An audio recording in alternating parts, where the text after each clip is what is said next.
All right, golfers, welcome back to the channel. Today's video is all about the shanks. What is a shank? Why are you shanking? And how to get rid of the shank. So just to explain what a shank is first, a shank is a shot that is hit. Instead of the sweet spot, it's hit with the most inner part of the golf club.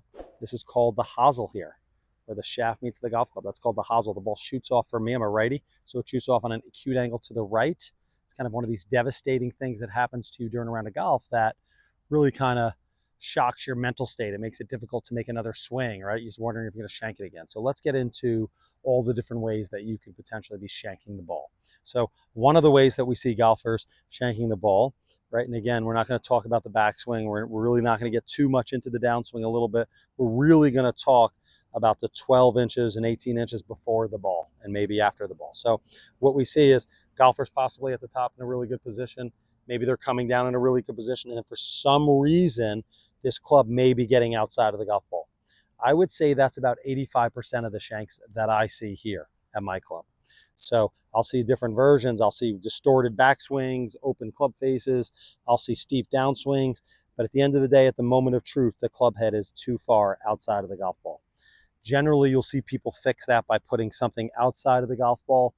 It could be a basket, it could be a folded towel, it could be a cardboard box, and that kind of incentivizes the golfer to start to train them to kind of keep the club inside. And you'll see most golfers will have some moderate success with that. The other way that we see golfers shanking is they'll go to the top of their backswing, and maybe the club is really lined up with the golf ball really well, but it's really closed, like insanely closed.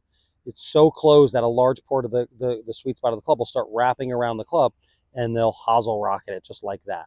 Another way that I'll see golfers shank the ball is I'll see them come two into out with a wide open face and bleed or leak that hosel right into the club. That one's rare. I see that less. Another way that I see people shanking the golf ball is they'll come into out with it kind of closed usually, right? And it's traveling to that way. It's usually too closed and it's traveling too much this way. So as they're coming into the ball, you know, in that 12 to 18 inches that I mentioned, that club head is traveling too violently out to the right. And they just can't time up matching the center of that club with the ball, right? Because it's changing so rapidly, so many degrees, so quickly as they're coming through that impact zone. That club face is usually a little on the closed side when I see that. So usually that's what I see. There's probably other ways to shank it, but those are kind of the major ones that I see. So the first way that I explained to fix it was to kind of get a cardboard box, a folded towel. And if I'm you at home, I'm placing this, I'm folding it up really nicely, and I'm putting it one ball width outside of the golf ball that I'm trying to hit. And then I'm going to learn or train myself to hit this golf ball without disturbing that towel or box. So that would look like this. I'd kind of wind up to the top. I'd train myself to come down and kind of line it up, and boom, I'd hit that ball, and I should be in good shape. So I love that drill.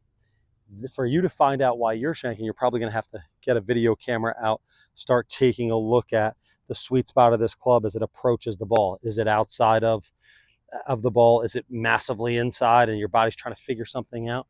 It's definitely going to be part of this process. If you find that you're a golfer that's outside the ball, this is a great starting point. If you find that you're a golfer who's excessively into out, possibly face open, face closed, a great starting point would actually take that same towel, fold it up, and put it about a club head inside of the ball you're trying to hit, about 4 inches back or so. And now that's going to, again, create a straighter path for you to kind of come down, and boom, you're going to hit that ball and you'll be in good shape. So those are two really simple ways, and that's using nothing but a towel. Some players, if they're really extreme this way, need to add a second kind of tool or avoidance item. So they'll get their ball in here, and we'll kind of put a little basket there or something. Maybe we'll remove this, and they can start training themselves to not go so violently this way. So we just kind of start, I'll put a tee there, kind of just start making some little chipping swings like I just made there, kind of getting through there. If you're a golfer who is, for sure that club's outside of the ball, I really like the towel. I do like range baskets as well. If I'm setting up to this tee here, I grab another ball. I'm setting up to this tee here. I really like kind of something high, something back, right? I might even put something like this on it, like, and just really start training myself to keep the sweet spot of this club. It has a little bit of a funky, there you go. It's got a little bit of funky portion of it kicking out. So I would just do a lot of rehearsals personally where I rehearse lining it back up. And you can kind of see I would do that with my eyes open, and I'm going to close my eyes. I'm going to go to the top of my backswing. I'm actually going to close my eyes. You can see my eyes are closed. And I'd come down starting to kind of feel where that is, right? And it's like, boom, I'm going to open my eyes. That's pretty good. If I did that same thing and I closed my eyes again and I kind of felt like I was outside of the ball like I am here, well, then it's like I kind of got my hands, caught in the cookie jar, if you will. So I'm starting to see or highlight what my problem is.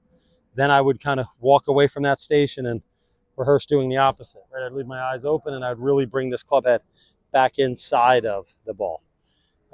There's a couple drills online that we've seen. One is by a famous instructor, I believe it's Jordan Spieth's coach, and Cameron McCormick, and he calls it jumping the fence.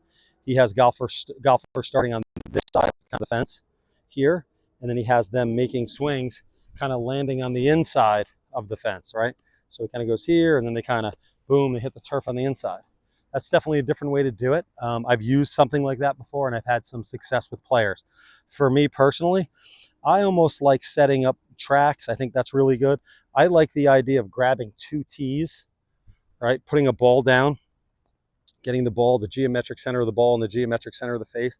And then really what I like doing is getting kind of a tee, a 1/4 inch or a 1/2 inch, outside of the toe, another one, a 1/4 inch outside of the heel. And historically what we see as the golfer comes down, that club some way or another is disturbing that outside tee. So if you can train yourself to kind of not disturb that outside tee, more of the center of the club face is in line with the ball, less likeliness of shanking. So that looks kind of like this. And again, just due to my space today, I can't really fire a ball away. So if I were setting this up, I would kind of go here, give myself a little spot there. I'd go there, right? And if I just kind of have that in the middle. So then as a golfer, I could just start to rehearse. And you have to figure out what your problem is, right? Are you shanking because it's out there? Then to be honest with you, obviously I want you to hit this middle tee. But if anything, I'd rather you rehearse hitting the middle tee or the inside tee, right? Boom, right? As weird as that is, boy, I'm not shanking it. I'm no longer outside the ball. I'm training myself to be inside the ball, right? And to just kind of hit the tee. So those are some pretty basic things that you can do at home to take ownership of your issue with the shank. So I hope you enjoyed this simple yet effective video in curing the shanks. If you have any questions, please comment below, subscribe to our channel, and we hope you like this video.